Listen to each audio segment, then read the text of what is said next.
Assalamualaikum warahmatullahi wabarakatuh. Halo semuanya, perkenalkan nama saya Dina Rosbiansyah dengan NIM 24031090 dengan kelas 1B. Video ini dibuat dengan tujuan untuk meningkatkan pemahaman tentang cara berkomunikasi yang efektif dengan pasien gangguan pendengaran yang mengalami diare. Dalam video ini, saya akan menampilkan contoh cara berkomunikasi yang baik serta hal-hal yang perlu diperhatikan dalam menghadapi pasien dengan keterbatasan visual. Gangguan pendengaran dapat terjadi berupa penurunan pendengaran hingga tuli. Bentuk tuli yang selama ini dikenal ialah tuli perspektif dan tuli konduktif. Tuli perspektif adalah tuli yang terjadi kerusakan pada sistem saraf, sedangkan tuli konduktif terjadi akibat kerusakan struktur penghantar rangsang suara. Pada klien dengan gangguan pendengaran, media komunikasi yang paling sering digunakan ialah media visual. Klien menangkap pesan bukan dari suara yang dikeluarkan orang lain, tetapi dengan mempelajari gerak bibir lawan bicaranya. Kondisi visual menjadi sangat penting bagi klien ini sehingga dalam melakukan komunikasi, upayakan supaya sikap dan gerakan Anda dapat ditangkap oleh indera visualnya.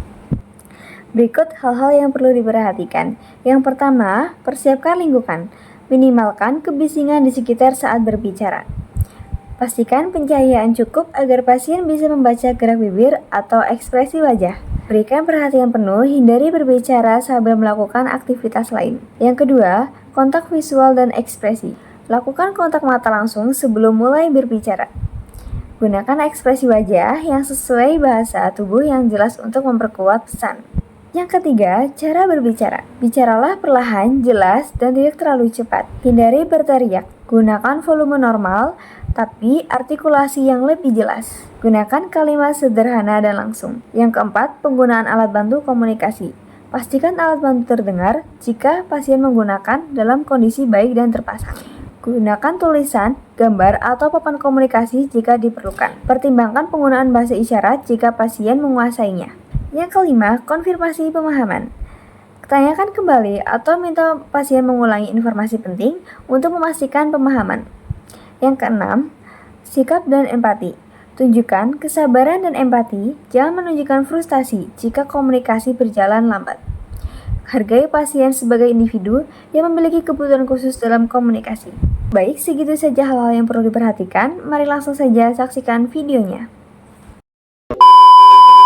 Selamat pagi, saya perawat Dina Rosbiansyah, perawat yang berjaga pada pagi hari ini. Bolehkah saya duduk di sampingmu sebentar?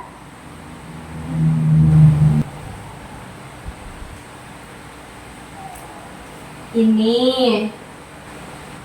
Ya, silakan sus. Baik.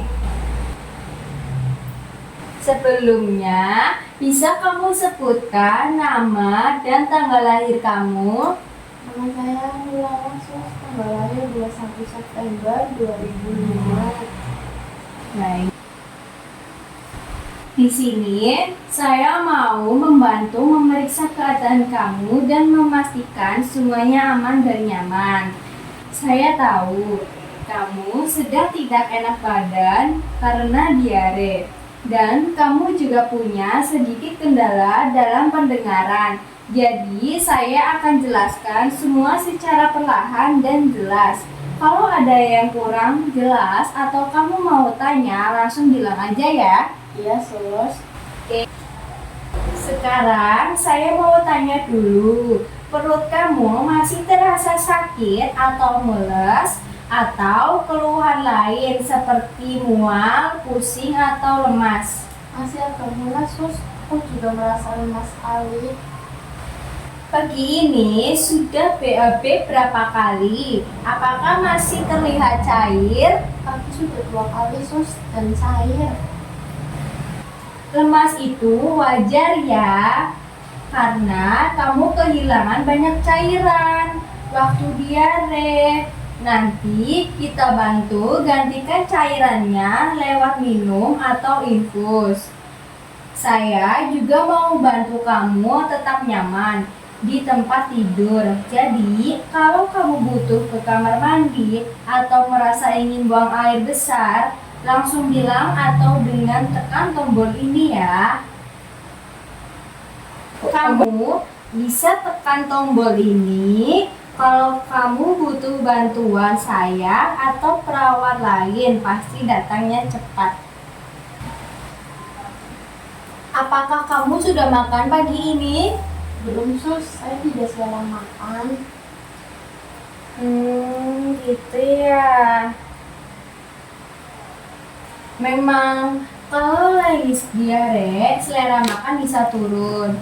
Tapi tubuh kamu tetap butuh tenaga untuk pulih. Nanti kakak bantu kasih bubur atau makanan lunak yang ringan di perut. Kalau kamu mau coba makan sedikit, kakak bantu suapin atau bantu pegangkan sendok. Gak usah malu ya, saya di sini untuk bantu.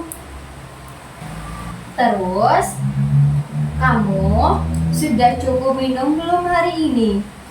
Cairan itu penting banget sekarang karena kamu harus ganti cairan tubuh yang hilang akibat diare. Minum sedikit sus. Nah, oke, saya bantu siapin oralitnya ya. Cairan pengganti elektrolit, rasanya mungkin agak asam manis, tapi itu bagus banget untuk bantu kamu cepat pulih.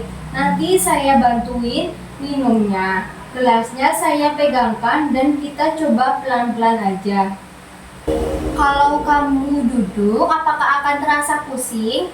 Tidak sus. Baik, kalau begitu saya akan bantu kamu duduk ya. Boleh sus. Sini tangan kamu pegang lalu minum ya, perlahan 1 gelas saja. Bentar. Gimana perasaan kamu?